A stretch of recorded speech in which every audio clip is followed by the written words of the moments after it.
અગાઉના સમયમાં પણ આ સમસ્યાને લઈને અહીંયા સ્થાનિકોના એક નાનકડા બાળકનું નિધન પણ થયું હતું. આપ સૌ પણ જાણો છો, આપ સૌને પણ ખબર છે. ગંદુ ઝેરી પાણી પીવાથી એક નાના બાળકનું મૃત્યુ પણ અહીંયા થઈ ગયેલ છે. તે છતાં પણ તંત્ર જાગતું નથી, તંત્ર સાંભળવા માંગતું નથી.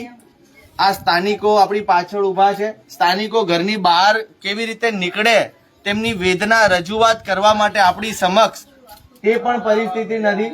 તમે જુઓ, સ્થાનિકો બધા બહાર ઊભા છે અને આ સમસ્યા આજકાલની નથી. લોકોના ઘરોની અંદર ગટરનું પાણી ઘૂસી ગયું છે.